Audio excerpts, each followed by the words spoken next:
Okay, let's go ahead and get started with the second session of the morning. Our first speaker is Justin Romberg, who's of course famous for many contributions to this community. I also won the Rice Young Alumnus of the Year Award in 2010. I'd like to win the Young Anything Award, but Justin. Good. So at first, I'd like to apologize. The title that I have here in my talk is going to be different than what's advertised in the program. I had kind of a last-second change of heart since this audience is so big. I thought that this work would be of a little more broader interest. I'd also just like to say this is joint work with a very talented graduate student of mine, Ali Ahmed. And so what I wanted to talk, and Ali is actually here, and he has a poster on this and some related research topics, so I encourage you to visit it during one of the poster sessions. Okay, so what we're going to talk about today is a compressive sampling of ensembles of signals. So the idea here is instead of trying to sample or acquire a single signal, you're after a whole series of them. So you can imagine a bunch of signals coming off the sensor array. Okay, now the structure, and so it's compressive sampling, so in some sense we're going to try to, quote-unquote, beat the Nyquist rate, get away with fewer samples. And so the structure that we're going to exploit to do that is not the structure of any particular signal. We're going to make very few structural assumptions about the signals themselves, but rather their relationships, so the fact that they're correlated, right? And so mathematically what this boils down to is if I take the signals and kind of stack them up or stack Nyquist samples them up as rows of a matrix, that matrix is low rank in some sense. Okay, so we have a lot of nice results in this field on sort of recovery of low-rank matrices from linear measurements of those matrices. And so what we're going to do here is sort of show that we can get these similar type of guarantees, but for systems that have some kind of implementation potential. Some kind of these structured random matrices, but now applied to this idea of acquiring a low-rank matrix. So, but we're going to talk about everything in kind of the language of sensor arrays and correlated signals. So here's kind of the picture you should have in your mind, right? So I have a bunch of sensors, each spitting out a signal, and we'll just say the number of signals is m, right? So again, if you already have this idea of acquiring a matrix in your mind, m, you can just think of it as a number of rows or columns. I'll draw it like this in this talk. So just think of it as the number of rows, right? And again, the only structural assumption we'll make on the signals themselves is that they're band limited. So band limited to w over 2, so that just means if I sample each of those w times per second, and so I take m times w samples total per second, I'll be able to get at this entire ensemble. And that's kind of my goal. I want to acquire this ensemble. Okay, but again, what we're going to assume here is not that these signals are completely independent of one another, right? They're actually different instantiations of a smaller number of underlying signals, right? So we'll call that number r. Right? So you don't really have m signals here. You just have m different linear combinations of r signals. Right, and so what we want to do is, like, even if we don't know this correlation structure a priori, we want to exploit it in the sampling process. So again, this is this idea of low-rank measurement and recovery. Okay, so what do I mean? So it's basically like, look, here are the m signals, and they're just, in this case, there are just 6 different linear combinations of 2 signals. Right, the numbers in that matrix don't mean too much, but the point is we don't know that mixing matrix or this R thing a priori. If we do, you can do very classical things and work very efficiently. But the idea here is, whereas the thing on the right is much less complex than the thing on the left. Right, so we kind of want to discover this factorization while we acquire it jointly. Okay. So what are some of the applications we can have in mind here? So here are just a couple of pictures of where this type of problem comes up. So the thing on the upper left here, this is a neural probe. So it's a little thing that gets stuck in a mouse's or a rat's brain, and it just measures neural electrical signals. So if you look at that thing carefully, you'll see there's 64 little dots along there. Those are 64 individual sensors. Right, and so you want to acquire 64 different channels, but I mean, since they're all, and there could be multiple probes, each with 64 channels on them. So now, I mean, you have a tremendous amount of data getting spit out of this thing. But I mean, it's all measuring kind of the same medium, so these different signals will be correlated with one another. So we'd like to sort of reduce the burden on the sampling thing that comes after that by exploiting that correlation structure. So the thing on the right, top right up there, I think that's a little flexible EKG sensor. So I think that like wraps around your heart and measures these electrical signals, and again, it's sort of a dense, several hundred sensors, densely spaced. It's small, so we'd like, a way to officially acquire those things. The thing on the lower left is like a robot hand with different pressure sensors that try to infer, what's being pressed on it. But again, these readings that come off these pressure sensors are all highly correlated. And the lower right is something more classical. It's just your classical sonar array for doing underwater acoustic imaging. So there's a variety of applications. They all have this kind of property that there's an ensemble of signals all kind of sensing the same medium, and I want to acquire them jointly. So let me just talk about some notes on the framework we're working with, just to be explicit. So one thing we're interested not in like sensor networks that are disconnected from one another, but rather in kind of wired local arrays. And the reason why I make this constraint is that we're going to combine these signals before we sample them. So, the idea here is we take these signals, we do some analog pre-processing, and eventually we spit them to an ADC or multiple ADCs. And to sort of really take advantage, or to really kind of jointly discover their correlation structure, we're going to have to combine them in some ways before we sample them. So we'll look at several architectures. Some will be multiplex, some won't. At the end of the day, it's like you can add and subtract these signals before you sample them. Okay, so let me just emphasize that sparsity really does not have too much to do with what we're going to say. It's really just this correlation structure. You can incorporate ideas from sparsity into what I'm going to say today, but it's really the relationships between the signals rather than any particular signal having a sparse structure we'll worry about. Let me also just stress correlation structure is unknown. We'll talk about how easy it is if you do know the correlation structure. And so this really is just a low-rank recovery problem. And, like I said, we're interested in systems with clear implementation potential. So when we think of this flow of these signals coming in, we want to put analog components in to manipulate them, and at the end of the day, spit it out to an ADC. Okay, so what are the components we'll restrict ourselves to? So in this, you can think of a lot of things, but here we have 4 very simple things, each of which can be implemented to one degree or another. So our first kind of block we'll consider to be able to do this is just the analog vector matrix multiply, right? So all this does is it takes in M signals and spits out N signals, right? Each instant of time, like the output signals are different linear combinations of the input signals, right? So it's just like, if you think of X as being rows of a matrix, this is the matrix operating on the right of that, so operating on each time instance independently. Okay, and so these things, you can actually build them. They can be built with hundreds of inputs and outputs pretty efficiently. They can operate at tens of megahertz of bandwidth, maybe even more these days, but they exist, and you can use them to manipulate signals rather accurately. Okay, next thing, just simple modulator. All that means I put a signal, I multiply it by another signal. I'll call that signal a code, P of T. I guess what I should say here is, like, anytime you're doing compressive sampling and you kind of don't know what the structure is that you're looking for a priori, the qualitative goal is to spread things out before you sample them. So each of these components spread things out in a different way. So this analog VMM spreads things can spread things evenly across channels. This modulator, if I choose this code randomly, if I multiply by something random in time, that's like evolving in frequency. You're spreading it out in frequency. LTI filter, it comes in X of T. I can just come out the X of T convolve the impulse response. The impulse response is long and diverse. I'm spreading the signal out in time. And then finally, I'll have ADCs that actually take these measurements, make the transition into digital. And we'll talk about ADCs that operate uniformly and at non-uniform instances. Okay, so those are kind of like my analog building blocks that I want to use to manipulate this ensemble of signals before I sample them. Okay, so let's step back for a second. Let's say I do know the correlation. This is instructive. Say I do know the correlation structure, and what I mean is, let's say I know that here I have 6 signals. I know these are a linear combination of 2 underlying signals, which I don't know, but I have some estimate of what this MIMO channel is. Right, so I know what this channel is. I know how they're mixed together, right? And so I know what this 6x2 matrix is, and so since I know it, I know it's SVD. So what's kind of an efficient way to sample this thing? Well, what I do is I just take this incoming ensemble and I just apply this U transpose to it, right? And so that will give me 2 signals, and those will be sort of the entries in sigma times VT, and I can sample those at rate W.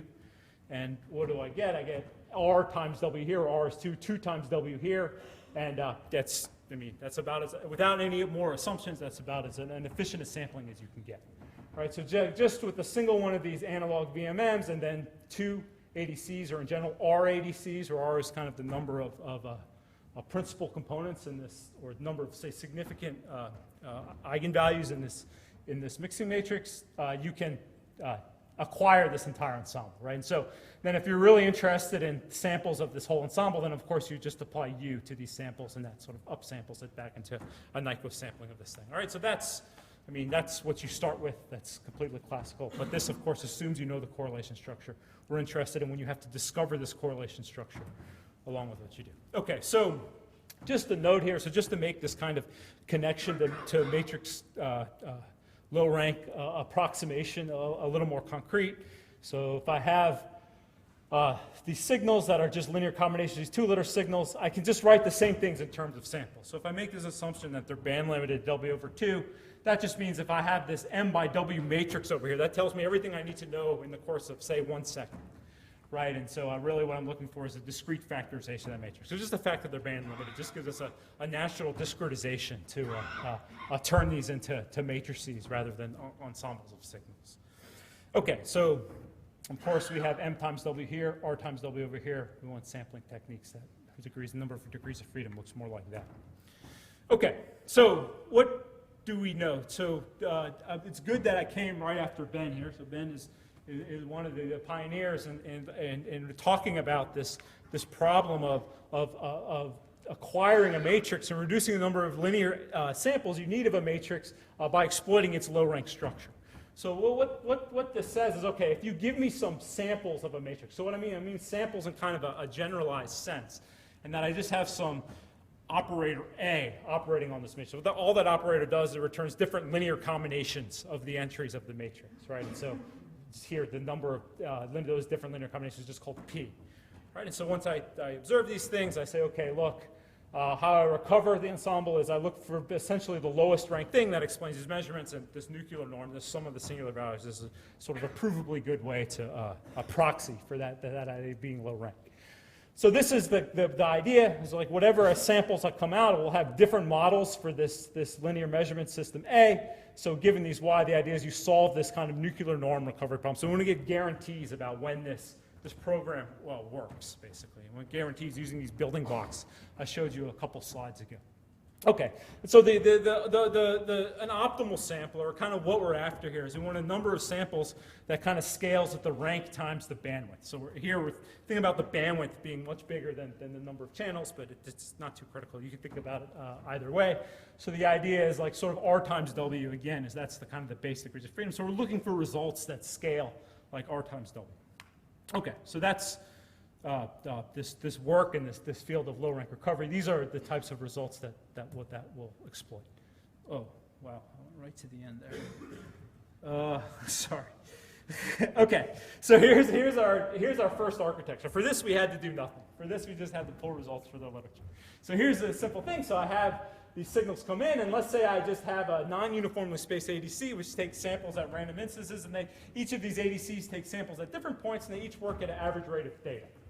Right, so individual, they're all sampling at independent locations. And this is what this boils down to, is basically I have this sort of matrix, M times W matrix of samples of these signals. This just boils down to choosing M times theta of these uniformly at random. Right, and so these people, Candes, Rek, Tal, Kashev, Andrea Montanari, Siwang-O, and Yaniv Plan, and along with a lot of others, they've told us a lot about this problem. When I observe a few entries of the matrix, how do I fill in those missing entries? Right? So this is a particular instance of this measurement operator, script A, where I'm just directly observing a few of these entries of the matrix. Okay, so there are again a lot of results and a lot of progress, but here's just one result that's sort of simple to state and gets at what we need. So forget about all this mu stuff up here for a second. Let's just look down here. So what this result says is basically the number, I can use the low rank structure. So the number of samples that I need to observe of a matrix, it does look like R times W times some log factor, but times this constant mu.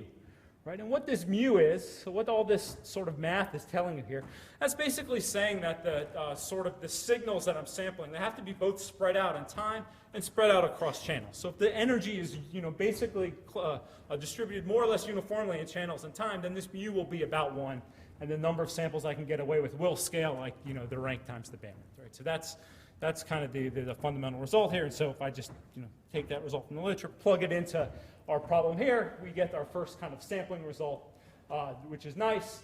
We're not bringing anything to the table here mathematically, but there's a couple assumptions here that we'd like to get rid of, or a couple drawbacks that we'd like to get rid of. The first one is sure, maybe this works for some correlation structures, but doesn't work for others. Right? We have this incoherence assumptions. The efficacy of this depends on the correlation structure and the properties of the signal. They have to be spread out in time and spread out across channel. That may or may not be true in my particular application. It's not universal in some sense.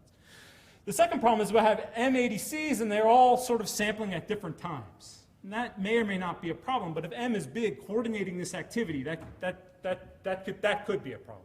Right? So there might be ways to carefully multiplex these in time, but at the end of the day, maybe we'd like off-the-shelf uniform ADCs, and we'd like as few of them as possible, since they tend to be the most expensive components.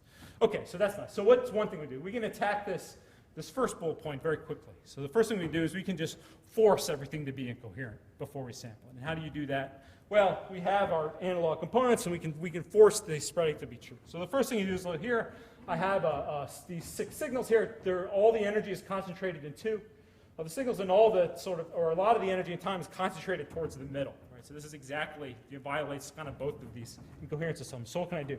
So I can run this through a sort of analog vector matrix multiply. That will, and if I just choose this to be, say, a random orthogonal transform, that just will, in high probability, take this energy and just spread it out more or less equally throughout all the channels. Right? So if I think of X that has this, say, SVD of U sigma VT, all I'm doing here is applying, say, a random orthogonal matrix to the right here, so that's just giving me a U twiddle instead of U, the SVD of this ensemble. Right, and then things are still concentrated in time because the matrix only acts time-wise. So I spread it out of time. I just apply, say, the same filter to each of these signals. Right, so what am I doing? I'm doing an action that's the same on each of these rows, and I can make this convolution orthogonal just by keeping the Fourier transform of the impulse response unitary and choosing random phases. But basically what it comes down to is I'm hitting V transpose with a random matrix on the right. So then what do I have? The thing that actually gets spit out of this, the singular values are the same, but the left and right are kind of random orthogonal matrices in some sense. So now what you can say is, okay, look, random orthogonal matrices tend to have low coherence. So if I take this spreading system and I just follow it by these new ADCs, now it doesn't matter kind of what the correlation structure is a priori. If I take these non-uniform samples, I'll be able to get away with, again, something with scales like R times W. There's a slightly bigger log factor, but that just comes from the coherence of these random matrices isn't exactly 1. They scale like logs. Okay, so we can recover X tittle here, but we know there's an isometry between X twiddle and X just because that's how we design things. So that's the same as recovering X, right? So we still need these, M ADCs all sampling at weird times, but we at least can get away with this incoherence assumption just by actually a pretty simple application of our components. Okay, that's nice. What we'd like now is to combine things onto one line. Right? I mean, all these systems I showed you, or many of these systems I showed you at the beginning, they don't use a separate ADC for each channel. They multiplex things. Well, and again, the reason is because ADCs tend to be expensive. So there's, of course, you can multiplex things as time and frequency. Here I've just sketched multiplexing of frequency. If you have 3 signals, and I want to sample them with a signal ADC, what do? Well, I just multiply this one by cosine Nyquist, this one I cosine 2 times Nyquist, and then I add them together and sample at 3 Nyquist. So I mean, the bandwidth of what comes out of the summer is 3 times the bandwidth of each of the signals individually, but each of those 3 signals is occupying their own slot in the Fourier domain. So it's pretty easy, given these samples, to back out the estimates of these 3 things. Okay, so the idea is you replace M ADCs running at rate W with 1 ADC at rate M times W. Just oftentimes the trade-off is for this one ADC, even though it needs to run M times as fast. Okay, so that's great, and we can certainly do this. You have your M signals, and we could multiplex them into M different channels and then sample at M times omega. But again, we want to exploit this rank structure. So actually, there's another architecture we can do this. So here we have exactly the same thing. We have channels coming in and being multiplied by things and added together and then sampled at a faster rate. But what we're going to say is, okay, look, instead of multiplying by cosines at different multiples of Nyquist, we'll multiply by random codes, independent random codes for each of these, and then add them all together. Okay, and then so the ADC and the random code here, I mean, essentially what this is doing, these are the rates of this modulator and the ADC. Each of them are faster than the bandwidth of any single signal, right? I know I'm going to need to run at least a rate W. So I can think of that as kind of like an interpolation followed by randomly modulating the signs of each of the rows independently, and then adding all the rows together, and then that's my result. So when does that kind of give us these sort of compressive sampling guarantees? Well, it's when the rate scales like R times W times another log factor, right? And this is nice because actually the architecture here is very simple, only uses a single ADC. The rate of that ADC just has to scale with kind of like the intrinsic rate that we need. We need one incoherence assumption. We still need things to be spread out in time. But we don't need things to be spread out in channels. And when we're adding all the channels together at the end anyway, it doesn't really matter how the energy is distributed a priori. Okay, so we still need mild incoherence assumption, and this is actually tricky to analyze. So I'm actually going to analyze something which is simpler but more powerful. Just talk about how we get this. So here is something which requires no assumptions and has kind of all the properties we're looking for. So the signals come in, and what we do is we just spread them with these filters. That sort of encourages them to be spread out in time, and then we put it through this modulated sum architecture. Okay, so again, now we don't need any assumptions about the incoherence. This is in some sense universal. It works for any correlation structure a priori. And we'll see in a second that the rate we need here, again, it scales like the rank times the bandwidth of one of these signals. Okay, so let me just tell you a little bit of like how this is analyzed, just because it's kind of cool, because it leverages a lot of different results in compressed sensing and matrix recovery, but it does so in almost a simple way. Okay, so what the key to this is sort of writing it down in linear algebra. So I can switch the roles of time and frequency and kind of switch the order of these filters and these modulators. So what you think of at the end of the day is if I take these signals and stack them up as columns in a big vector, stack their Nyquist samples up as columns of a big vector, you think of me as modulating the entries of all those vectors and then hitting each one against a different convolution and then adding those convolutions together. So you have this kind of like concatenation of tuplets matrices, this random diagonal matrix, and this vector X. So in some sense, this is your kind of linear algebra statement of the problem. So the question is, okay, how many rows of this matrix, how many samples do I need to be able to do this acquisition reliably? Okay, and so we have this result of Recht and Fazell and Perillo that say basically, look, you know, I can recover this matrix X from A of X if this matrix is low rank and if this linear operator looks like an isometry for all rank, say rank X less than 2R, right? So it essentially, like, the energy in the measurements when things are properly normalized are about the same for every, you know, rank 2R matrix. Okay, so that's, you know, if we have that, then we have everything. Okay, so how do you get this? Well, there's a nice simple probabilistic argument by Candes and Plan, which is kind of built on by results by Ben Recht and others in that same paper that basically say, look, if for a fixed matrix, I can show that basically the energy is preserved with some very high probability that basically scales e to the minus number of measurements. You know, then I'll be able to get away with a number of measurements that scales like the rank times, in this case, a number of columns, right? Maybe times some constant, where that constant goes up there. So if I can do that, I can establish this ring. Okay, so there's actually a neat trick for doing this, and it's this recent result by Felix Kramer and Rachel Ward that say, look, you know, I can make a matrix concentrate if it obeys a sparse rip. So this is where sparsity is making its guest appearance, even though it has nothing to do with our model. So if I have a matrix phi, which satisfies looks like an isometry for all k sparse x, so this is our standard restricted isometry property in the context of L1 compressed sensing for sparse vectors, then if I randomly modulate the columns, right, they show this kind of, it obeys this kind of like Johnson-Lindenstrauss type thing where the probability of any fixed vector, now not any sparse one, any fixed vector, that will concentrate around its energy. The measurement energy will concentrate around the real energy with something like e to the minus k. Okay, so then we're going to have our result if we have, since we have these, you know, this p, that's being done by a modulator, so if this concatenation of tuplets things is a rip, then we know how to do it. But we've analyzed this type of matrix before in a completely different context in compressed sensing. So you have a concatenation of tuplets matrices where the character is random. You can show with high probability that, you know, the number of rows you need out of this matrix scales like k, where k is a sparse you can recover. So you take this RIP result, you apply Kramer-Ward, you apply direct Candes plan, and you apply Recht's result, and you get a condition for the stable recovery. And the sort of moral at the end of the day is, you know, no matter what the correlation structure, signal structure is that's coming in here, the rate at which I need to run these modulators in this ADC, that scales like the rank times the bandwidth, and it's universal, and that it works for any low-rank correlation structure. Okay, so I think I'm out of time here. So let me just close by saying we have some, you know, very limited numerical experiments. So for these different architectures, basically, essentially, it looks like we need something between 1.5 times 4 times R times W to be able to do these things efficiently. I mean, we don't have a very large scale of numbers or ranks yet, just because these simulations can be hard to put together. But I mean, these preliminary results are sort of encouraging as far as like something which is practical might be.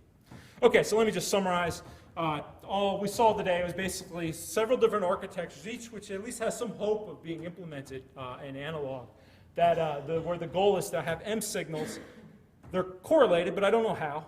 but I want to exploit that correlation structure before I sample them.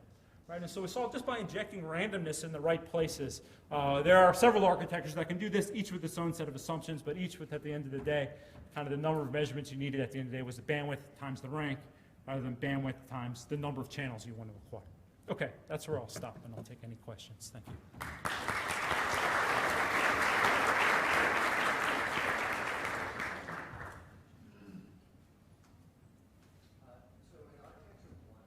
Yeah. That's true. You are actually sampling on a grid. That's right. You're actually sampling. Now, you can, if you're not comfortable with that, there is probably a way to loosen that restriction.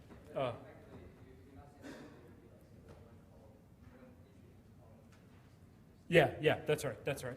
And I mean, and you could even multiplex this in time by sampling on slightly different grids for each channel, right? Because you can shift the Nyquist samples and they still stay Nyquist samples, and then, you know, you can imagine combining them all into one non-uniform ADC too. But that would be one way to get rid of the second constraint. But again, that could be a delicate process.